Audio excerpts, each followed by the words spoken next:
அனைவருக்கும் வணக்கம். பி. குமார், ஜெபக்குமார் மாதிரி ஒரு கேடுகெட்ட பசங்களை, கேடுகெட்டவங்கள வந்து நான் பார்த்ததே இல்லை அப்படின்னு தான் சொல்லணும். ஏன்னா, நேத்தைக்கு முன்னாடி வரைக்கும் அண்ணன் சீமான் அவர்கள் வந்து திமுகவுடைய பி டீம்னு சொல்லி ஒரு நரேட்டிவ் வந்து செட் பண்ணாங்க இந்த தேர்தல் நேரங்களில். இப்போ பார்த்தீங்கன்னா, நேத்தைக்கு அண்ணன் தம்பி 2 பேரும் ஒன்று சொன்னாப்புல வீடியோ போட்டிருக்காங்க. அதில் இந்த ஜெபக்குமார் போடுறாப்புல, சிஎம் விஜய்க்கு சரமாரியான கேள்விகள், சம்பவம் செய்த சீமான் மீண்டும் வேகம் எடுக்கும் நாம் தமிழர் கட்சி சமாளிப்பாரா சிஎம்ட்டு சிஎம் விஜய்க்கு பங்கம் பண்ண சீமான் சரமாரியான கேள்வின்னு ஒரு வீடியோ போட்டிருக்காப்புல. அதில் சொல்கிறாப்புல, வாவேலு திருப்பி சீமான் வந்து பழைய மாதிரி வந்துட்டாப்புல அப்படின்னு அவங்க அண்ணன். உடனே இந்த பிரியகுமார் என்ன போடுறாப்புல, விஜய்க்கு சீமான் நெத்தியடி கேள்வி, கொண்டாடும் எதிர்கட்சிகள், வைரலாகும் சீமான் பேச்சு, தெரிந்து வரா சாட்டை திரும்பிட்டு லிட்ரலாக இவங்க என்ன பண்ணுறாங்கன்னா, சீமான் அவர்கள் வந்து போடுறாங்க. சீமான் அவர்கள் வந்து விஜய் வந்து நான் கவர்ச்சிங்கிறீங்கல்ல, நான் என்ன அப்படின்னு நிப்பாட்டியிருப்பார். உடனே அதுக்கு சீமான் விமர்சனம் வச்சுருப்பார்ல, அதை நம்ம கூட சீமான் சம்பவம் மட்டும் வீடியோ போட்டால் இவங்க உட்காந்துட்டு சீமான் சரியான கேள்வி கேட்டார்னு இப்போ சொல்கிறாங்க. அப்புறம் அந்த பொலிட்டிக்கல் டிஸ்டாஸ்டர் அப்படிங்கிற வேர்டை வந்து சீமானை வந்து கரெக்டாக ப்ளேஸ் பண்ணியிருப்பார். இந்த மாதிரி 108 கொடுத்துட்டீங்க, இன்னும் கொஞ்சம் கொடுத்துருந்தா நல்லா இருந்திருக்கும் அப்படின்னதுக்கு, அட கொடுமை இதுவே அதிகண்டா அப்படின்னு சொல்லி ஆனால் சீமான் பேசியிருப்பார். இது பொலிட்டிக்கல் டிசாஸ்டர், பொலிட்டிக்கல் பேரன்னு சீமான் வந்து இப்படி விஜய் வந்து கேட்டார். இந்த பேச்சிருக்கே சீமானோட பேசி ஸ்பயராக இருந்துச்சு அப்படின்னு இப்போ உட்காந்து ஃபயர் விட்றாங்க. இதை பார்த்துட்டு இவங்கிற மாதிரி கேடு விட்டவங்க எவனுமே இல்லைடா அப்படிங்கிற மாதிரி தான் இருந்துச்சு. ஏன்னா அந்த தேர்தல் நேரங்களில் இதே கும்பல் அண்ணன் சீமானை வச்சு வளர்ந்துட்டு எடப்பாடிக்கும் விஜய்க்கு சப்போர்ட் போட்டு அண்ணன் சீமான் அவர்களை திமுகவோட பி டீம்னு சொல்கிற கட்டமைச்சிட்டாங்க. சொல்கிறது என்ன, கட்டமைச்சிட்டாங்க. இந்த தமிழ் தேசியவாதிகள் இடையே அப்படி ஒரு நெகட்டிவ் தமிழ் தேசியவாதியாக இருப்பாங்க பார்த்தீங்களா, அவங்க மூளையை வந்து குழப்புன்னு குழப்பி ஒருவேளை உண்மையாலுமே சீமானும் திமுகவோட பி டீமாக இருப்பாரோ, திமுக பி டீம் தானோ அப்படிங்கிற அளவுக்கு இவங்க பேசினாங்க. அதில் இந்த பிரியகுமார் போன்றவர்கள்லாம் என்ன பண்ணார், ஏதாவது ஒரு கிரிக்கெட் நடக்குமா, அதில் வந்து எல்லாமே விளாண்டுருக்காங்களாம். இப்போ திமுக அதிமுக விஜயெல்லாம் விளாண்டுருக்காங்களாம். சீமான் வந்து பார்த்திங்கன்னா வெளியே அவுட் ஆஃப் பிளேயராக வெளியே வந்து உட்காந்துருக்காரான். அந்த கேம்லாம் முடிஞ்சு எல்லாம் போனதுக்கப்புறம் சீமான் வந்து எனக்கு 2 பால் போடுங்கண்ணா சொல்லி மிரட்டுவாங்களா, அந்த மாதிரி தான் சீமான் இருக்கா. சீமான் பொலிட்டிக்கல் களத்திலே இல்லை அப்படின்னு ட்விட்டு போட்டு அப்படின்னு பேசினவர் தான் இந்த பிரியகுமார். அப்போ ஏன்டா பிரியகுமார், அப்போ வந்து உனக்கு தெரிலையா சீமானுடைய பேச்சு வந்து எந்த அளவுக்கு வந்து வீச்சாக இருந்துச்சு, இப்போ சொல்கிறியே உனக்கு வந்து அப்போ தெரிலையான்னா தெரியாது. ஏன்னா அப்போ வந்து விஜய்கிட்டையும் அதிமுகட்டையும் காசு. அது மாதிரி தான் சீமான் வந்து ஸ்டாலினை சந்திச்சிட்டாரு. சீமான் இன்பன் உதயநிதி இட்லி கடைக்கு ரிவ்யூ பண்ணிட்டாரு. ஏதாவது தும்முனா ஒரு வீடியோ என்ன பண்ணாலும் சரி சீமானை நெகட்டிவாக காமிச்சிக்கிட்டே இருக்கணும். சீமான் வந்து அந்த விஜய் வந்து எதிர்க்கனால அப்படியே சீமானோட ஓட்டு பர்சன்ட் வந்து குறைஞ்சிருச்சு, 4% வந்துருச்சு. 4% இவங்க தாங்க நரேட்டிவ் செட் பண்ணது. எனக்கு வந்து இவிஎம் மிஷினில் அந்த செட் பண்ண 4% வரப்போகுதுன்னு இவங்களுக்கு முன்கூட்டியே தெரிஞ்சு இவங்க செட் பண்ணாங்கன்னா நரேட்டிவும் தெரில. எல்லா இடத்துலையும் இதே மாதிரி தான் வந்து அண்ணன் சீமான் பேச்சுக்கு எதிராக அண்ணன் சீமானுக்கு எதிராக வந்து தொடர்ந்து இந்த தேர்தல் காலத்தில் இந்த 6 மாதம் பேசிக்கிட்டே இருந்தாங்க. விஜய் தான் ஆட்சியில் இருக்க திமுக எதிர்க்காமல் சீமான் வந்து விஜய் வந்து எதிர்க்கிறாரு அப்படின்னு அண்ணன் சீமான் அவர்கள் ஒருமையிலிருந்து ஆரம்பித்து அவ்வளோ பேசினாங்க. இன்றைக்கி வெக்கமான சூடு சுரணை எதுவுமே இல்லாமல் விஜயை சீமான் வந்து இப்போ எதிர்க்கிறாரு, அப்போ நம்ம எதிர்ப்போங்கிறாங்க. இதே விஜய் தாண்டா சீமான் ஆரம்பம் எடுத்தார், அவர் விஜய் எதிர்க்காந்தாண்டா நீங்கள் வந்து சீமானை எதிர்த்தீங்க, அப்படி தானே ஒரு கணக்கு வரும். இப்போ சீமான் திருப்பி சீமான் வந்து எப்போயுமே விஜய் எதிர்க்கிற மாதிரி தான் இப்போ விஜய் எதிர்க்கிறாரு. ஆனால் இவனுக்கு என்ன பண்ணுறாங்க, சீமான் வந்து பாருங்கள் விஜய்க்கு மீண்டும் விஜய்க்கு சீமான் நெத்தியடி கேள்விகளாம். அதுக்கப்புறம் வந்து அவனை பாருங்கள், சிஎம் விஜய்க்கு சரமாரியான கேள்விகள், சம்பவம் செய்த பார்த்தீங்களா, சீமான் ஆரம்பத்திலிருந்தே தாண்டா கேட்டுருக்கிறாரு, எல்லாத்தையும் தான் கேட்பார்.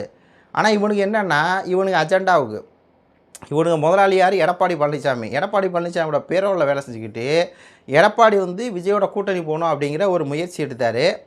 அப்போதைக்கு சீமான் அவர்கள் அந்த கரூர் சம்பவத்துக்கு காரணம் வந்து விஜய் தான் அப்படின்னு சொல்லும்போது, எடப்பாடி பழனிசாமி வந்து விஜயை காப்பாற்றணும் அப்படிங்கிற நோக்கத்தோடு இந்த கல்யாண சுந்தரம், அதான் ஒரு கல்யாணோட 1000 கல்யாணம், சீமானா அந்த கல்யாணத்தை உருவாக்கினது அப்படின்னு சொன்னால், இந்த கல்யாணம் ஒரு கல்யாணோட 1000 கல்யாணம்னு சொல்லி பில்டப்லாம் கல்யாணம் சுந்து கொடுத்து அந்த கரூர் சம்பவத்துக்கு காரணம் விஜய் கிடையாது, உளவுத்துறை காவல்துறை எல்லாம் சொல்லி நம்ம வந்து விஜய் தான் குற்றவாளின்னா, இவனுக்கு விஜய் குற்றவாளி கிடையாது, விஜய் அதுக்கு சம்மந்தமே கிடையாது, அது காவல்துறையோட தோல்வி, உளவுத்துறையோட தோல்வி அப்படின்னு சொல்லி பேசிக்கிட்டு இந்த எடப்பாடி பழனிசாமி எல்லாம் அவங்க ஆட்களை பூரா வச்சு விஜய்க்கு ஆதரவாக பேச வச்சு விஜயோட நம்ம கூட்டணி வந்துடுவோம், அப்போ இது இந்த சீமானுடைய குரல் வந்து திமுகவுடைய குரலாக இருக்குன்னு இப்படி ஜாயிண்ட் அடிக்கிறது. நம்ம வந்து விஜய் தான் காரணம் அப்படின்னா திமுகவும் விஜய் தான் காரணம்பாங்க இல்லையா, அது இயற்கை என்ன ஆயிடுச்சுன்னா நம்மளை வந்து இப்படி கொண்டு போகிறதுக்கு அவங்களுக்கு நல்லா வசதியாக போச்சு. அப்போ அதிமுக அந்த இடத்துல வந்து எதிர்த்துருக்கணும், எதிர்க்கலை. விஜய் தான் வந்து குற்றவாளி எதுக்காமல் நம்மளை வந்து திமுகவோட ஜாயிண்ட் அடித்து திமுக சீமான் பேசுகிறதும் ஸ்டாலின் பேசுகிறதும் உதயநிதி பேசுகிறது ஒன்றா இருக்குன்னு இப்படி ஒரு நரேட்டிவ் செட் பண்ணி கடைசியில் என்னாச்சுன்னா இவனுங்க திமுகவோட பிடிஎம் நம்மளை வந்து கட்டமைச்சாங்க. இப்போ அதே வாடகை வாய்கள் பாருங்கள் அதை என்னென்னா எடப்பாடி இப்போ கட்சி வந்து காலியாகிட்டுருக்கு. அப்போ சீமானவர்கள் வந்து அந்த பேச்சில் வந்து ஒரு பேச்சு பேசியிருப்பார். நீங்கள் தேர்தலில் ஜெயிச்சு 12 நாள் கூட 12 நாள் கூட ஆகாமல் ஒரு நல்ல ஒரு வாய்ஸை நல்லா இதாக பேசி ஒரு விஷயத்தை வந்து சொல்லியிருப்பார். நம்ம சொல்ல தேவையில்ல. அப்போ போய் சேர்ந்துட்டிங்களாடா விஜய்கிட்ட நீங்களாம் அப்படின்னு சொல்லி கடுமையான வார்த்தை. அதனால இப்போ சீமான் வந்து எடப்பாடிக்கு ஆதரவாக பேசிட்டாரா, இந்த மாதிரி எடப்பாடிகிட்டேருந்து போன எம்எல்ஏக்களை கொடுத்து பேசிட்டாரா, உடனே இவனுங்க இப்போ சீமானுக்கு ஃபயர். வேறு ஒன்றுமே கிடையாதுங்க. இவனுங்களை மாதிரி ஒரு தரங்கட்ட ஆட்களை பார்க்கவே முடியாது. தரங்கட்ட கேவலங்கட்ட எப்படி வேணால் வச்சுக்கலாம். இன்னும் வந்து என்னென்ன கெட்டையோ எல்லா கெட்டையும் இவங்களுக்கு வந்து சேரும். சீமானவர்கள் வந்து ஸ்டாலின் அவர்களை போட்டு அந்த பொழந்தார் தேர்தல் பிரச்சாரங்களில். அதெல்லாம் அவங்க கணக்கு தெரியாது. ஒரே ஒரு செகண்டு கேட்டிருப்பார், என்னடா 2500 கொடுக்குறேன்னு சொல்கிறாரே விஜய், அதெல்லாம் சாத்தியமே இல்லை. ஆல்ரெடி 4 லட்சம் கோடி பட்ஜெட்னா அதில் 1 லட்சம் கோடி கடனுக்கு போயிருதா, 1 லட்சம் கோடி கடனுக்கு போயிருதாங்க. மீதி 3 லட்சம் கோடி தான் இருக்குது வருஷத்துக்கு. இதில் கல்விக்கு மருத்துவத்துக்கு இதுக்கெல்லாம் போச்சுன்னா இவர் கொடுக்குற திட்டத்தை 2500 ஸ்டாலிக்கு தங்கம் 6 சிலிண்டர்லாம் வாய்ப்பே இல்லை. அப்போ இது ஒரு ஏமாற்று அப்படின்னு சொன்னால் உடனே வச்சுக்கிட்டு சீமா நீ எப்படி சொல்லலாம், இது திமுக மாதிரியே இருக்கு நீ சொல்கிறதும்பாங்க. இவன் இதே வாய்ஸ் வந்து சொல்லுச்சு. சொன்ன அதே வாய் தான் இன்றைக்கி சீமான் இந்த கேள்வி கேட்குறாருல. இப்போ வந்து சீமான் கரெக்டாக தான்டா கேட்குறாரு அப்படிங்குது. அப்போ ஏன் சீமான் வந்து தப்பாக கேட்டாருன்னு சொன்னால் இப்போ ஏன் கரெக்டாக கேட்குறான்னு சொன்னேன். அப்போ உன்னுடைய புத்தி என்ன? இவங்க எடப்பாடியோட டீமு விஜய் ஆதரிச்சாங்க, கூட்டணி வருவார்னு. இப்போ விஜய்க்கு ஆதரவு கூட்டணிக்கு வரவும் இல்லை. அதுக்கப்புறம் அதிமுக காலி பண்ணிருக்காரு. எம்எல்ஏக்களும் தூக்குறாரு, குதிரை பேரம் பேசி தூக்குறாரு. ஒரு பக்கம் சிவி சண்முகம், இன்னொரு பக்கம் வந்து அந்த எஸ்பி வேலுமணி எல்லாத்தையும் இது பண்ணி தூக்குறாரு. தூக்கி வந்து அதிமுக கட்சியை வந்து காலி பண்ணுறாரு. அதனால் உட்காந்து எடப்பாடி கதறிட்டு இருக்காரு. அப்போ கதறிட்டு இருக்கார்ல எடப்பாடி பழனிசாமி, அந்த நேரத்தில் இப்போ சீமான் வந்து எடப்பாடிக்கு ஆதரவாக அப்படித்தான் இது பார்க்கப்படுது. வேறு ஒன்றும் இல்லை. சீமான் அவர்கள் ஒரு நியாயமாக கேட்பார். அதை வந்து என்ன பண்ணுவாங்க தெரியுமா, இப்போ எடுத்து அதிமுககாரங்க பேசுவாங்க. உடனே திமுக என்ன சொல்லுவாங்க இதுமா, இப்போ வந்து திமுககாரங்களும் தவக்கேக்காரங்களும் மெயினாக தவக்காரன் என்ன சொல்லுவாங்க, சீமானை வந்து இப்போ எடப்பாடியோட சேர்ந்துட்டாரும்பாங்க. இவங்களுக்கு இவ்வளோ தாங்க தெரியும். சீமான் நியாயமாக ஒரு கேள்வி பொதுவாக தான் கேட்பார்.